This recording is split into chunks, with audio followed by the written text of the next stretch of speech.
5ই August পরবর্তীতে বিভিন্ন সময়ে অবৈধ অস্ত্র, হত্যা, মাদক, ধর্ষণ, ছিনতাই, ডাকাতি এবং চাঁদাবাজি সহ বিভিন্ন অপরাধমূলক কর্মকাণ্ডের সাথে জড়িত অভিযোগে প্রায় 1170 জনকে গ্রেফতার করেছে এখন পর্যন্ত। এর ভিতরে আমরা মূলত যেটিকে প্রায়োরিটি দিচ্ছি, আপনারা জানেন যে সামাজিক যোগাযোগ মাধ্যমে বা সোশ্যাল মিডিয়াতে বিভিন্ন ধরনের ভিডিও ফুটেজ আমরা ভাইরাল হয়েছে দেখতে পাই, যেখানে ছাত্র জনতার উপরে যে গণঅভ্যুত্থান সেখানে কিন্তু গুলি বর্ষণকারী অনেকেই কিন্তু আমরা সেই সামাজিক যোগাযোগ মাধ্যম ভিডিও চিত্রে কিন্তু আমরা দেখতে পাই।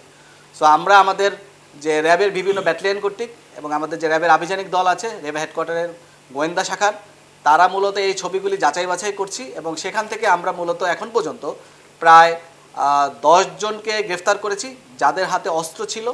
ইভেন আমরা দেখতে পেয়েছি সেখানে AK-47 সদৃশ্য কিন্তু অস্ত্র সেখানে আমরা দেখতে পেয়েছি। এছাড়াও আমরা দেখেছি দেশীয় অস্ত্র দিয়েও তারা কিন্তু বিভিন্ন ছাত্র জনতার উপর তাদেরকে জখম করেছে এবং তাদেরকে আমরা গ্রেফতার করছি এবং এরকম আমাদের কাছে আরও প্রায় 30 থেকে 40 জনের তথ্য রয়েছে যাদের ছবি আমরা সামাজিক যোগাযোগ মাধ্যম থেকে সংগ্রহ করেছি এবং তাদেরকে আমরা অচিরেই গ্রেফতার আওতা নিয়ে আসবো। এছাড়াও আপনারা জানেন যে বিভিন্ন পর্যায়ের যে সকল নেতারা ছিলেন যারা হুকুমদাতা হিসেবে তাদের নামে বিভিন্ন ধরনের মামলা আছে, এরকম বিভিন্ন পর্যায়ের প্রায় 39 জন বড় পর্যায়ের নেতা, তাদেরকেও কিন্তু আমরা গ্রেফতার করতে সক্ষম হয়েছি।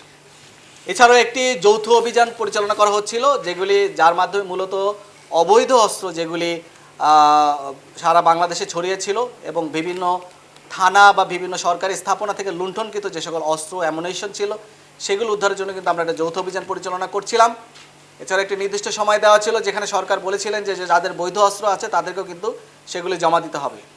সেখানেও আমরা দেখেছি অনেকেই কিন্তু সে সকল বৈধ অস্ত্র অনেকেই জমা দেয় নাই। সেই সকল অবৈধ অস্ত্র এবং বৈধ অস্ত্র যেগুলো পরবর্তী অবৈধ ঘোষণা করা হয় সেগুলো উদ্ধার অভিযানে এখন পর্যন্ত আমরা প্রায়